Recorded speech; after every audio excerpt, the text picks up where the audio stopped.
अस्सलाम वालेकुम नाज़रीन। सबसे पहले जो जस्टिस मंसूर अली शाह साहब ने जो है वो इनकार कर दिया है और फिर कुछ आज आर्टिकल 63 में जो तरमीम से मुतल्लिक जो केस की समाअत थी, हम कुछ उसका हवाला आपके साथ शेयर करते हैं वो क्या बना है। और फिर हुकूमत जो आईनी तरमीम के लिए आखिर कोशिश करने जा रही है वो क्या है, जो पहले की आशा रही थी कि अब बात ख़त्म हो गई है कि अब आईनी तरमीम नहीं हो सकेगी, कुछ वो बताते हैं।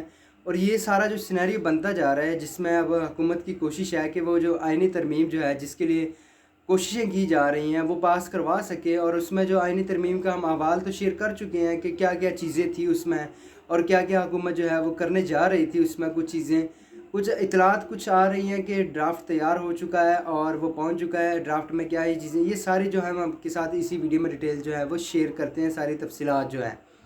नाज़रीन, सबसे पहले जो आज प्रैक्टिस एंड प्रोसीजर कमेटी का इजलास हुआ है, जिसके रात ही इतलात आ रही थी कि प्रैक्टिस एंड प्रोसीजर कमेटी का इजलास है। उसमें जो है फिर वो चीफ जस्टिस काजी फ़ैसल साहब और जस्टिस मीरुद्दीन खान साहब की इतलात चैम्बर में हुआ है, उसके मिनट्स भी जारी हो गए जिसमें कहा गया है। और जस्टिस मंसूर अली शाह साहब ने तो वो अदम शिरकत की, उन्होंने पहले भी कमेटी में भी शिरकत नहीं की और इसमें भी नहीं की है। और फिर सच एक और बात, जो जजेस की तरफ से एक सरप्राइज़ आने जा रहा है, कुछ इतलात आ रही हैं वो बताते हैं। और असद अली तूर साहब ने बड़ा इंकशाफ किया है, हम आपके साथ शेयर करते हैं वो भी डिटेल्स। सबसे पहले जो है वो जस्टिस मंसूर अली शाह साहब के जो मिनट्स में आए हैं उसमें यही है कि जस्टिस मंसूर अली शाह साहब से जब पूछा गया कि आपने कमेटी का हिस्सा, बेंच का हिस्सा बनाया जाएगा उनको, लेकिन उन्होंने बेंच में बैठने से इनकार कर दिया। ज़ाहिर सी बात है, उन्होंने कहाँ बैठना था जब उन्होंने कमेटी पर ही इतराज़ कर दिया है कि कमेटी को मानते ही उन्होंने कहा कि जब पहले ये इस केस था तो तब फुल कोर्ट बैठा था और इसका फैसला किया गया था, तो अब ऐसे कैसे चंद घंटों के अंदर अंदर इस पर अमल हो सकता है।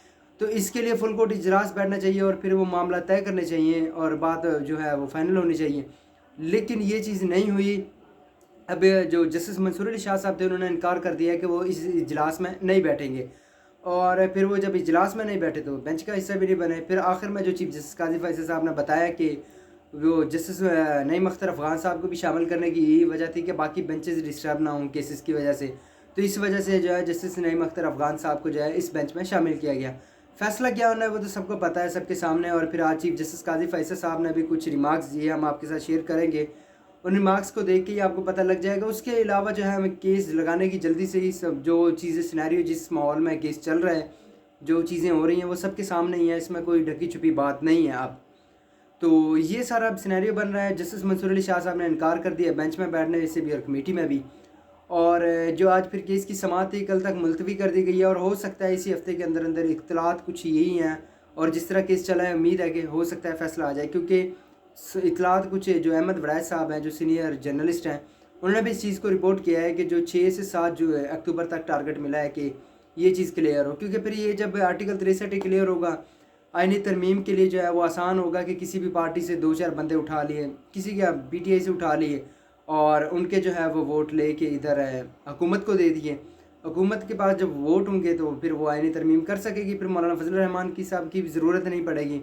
तो इस वजह से ये सारा जो है सिनेरियो बन गया है। उसके बाद जो फिर है वो इतलात कुछ आ रही हैं कि जस्टिस मंसूर अली शाह, पहले एक ख़त लिखा जाएगा अक्सरियत की तरफ से। असद अली तूर साहब भी कह रहे हैं कि हो सकता है ये ख़त आए तमाम जजेस से कि फुल कोर्ट इजलास बुलाया जाए। अगर नहीं बुलाया जाएगा तो हो सकता है कि जस्टिस मंसूर अली शाह साहब जो हैं वो बुला सकते हैं और वो फुल कोर्ट का इजलास बुलाएं और उसके बाद जो है वो फिर प्रैक्टिस एंड प्रोसीजर एक्ट को जो है वो गलतम करार दे दिया जाए। तो कुछ ये भी डेवलपमेंट हो रही है। असद तूर साहब ने जो आज इंकशाफ किया है, तो ये चीज़ें हो रही हैं, पस पर्दा कुछ ना कुछ तो चल ही रहा है, ऐसा तो नहीं हो सकता। तो ये सारा मामला बन रहा है और सुप्रीम कोर्ट के अंदर के हालात भी आपको पता है। फिर जजेस की तरफ से भी ये सरप्राइज़ आ सकता है कि तमाम जजेस इकट्ठे हों और एक जगह पे जो है जस्टिस मंसूर अली शाह साहब की सरबराही में जो इजलास हो जाए और उसमें इसको कलअदम करार दे दिया जाए।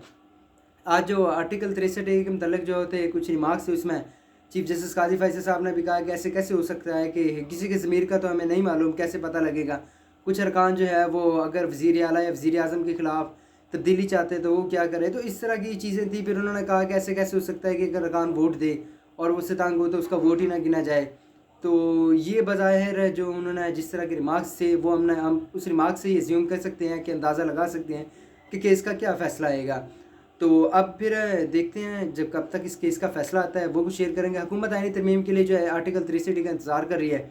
जैसे ही ये इसका फ़ैसला आएगा उसके बाद जो है फिर वो हुकूमत क्या करेगी कि कुछ आगे पीछे हो जाएंगे पीटीआई के एमएनएज़ी, तो वहाँ से होके जो आईनी तरमीम आसानी से कर सकेगी। सेनेट के लिए भी देखते हैं यही चीज़ होती है कि नहीं, तो ये सेनेट के लिए भी हो सकता है, अगर यही फैसला आया फिर कौमी असम्बली के लिए भी, तो आसानी से हुकूमत तरमीम कर लेगी, और तरमीम जो है वो 25 अक्टूबर से पहले की कोशिश की जा रही है। तो बज़ाहिर ये एक अच्छा जो है चीज़ नहीं हो रही है, और इसके ख़िलाफ़ जो सबको ही तहफ़्ज़ात थे आर्टिकल 63 के फ़ैसले के ख़िलाफ़।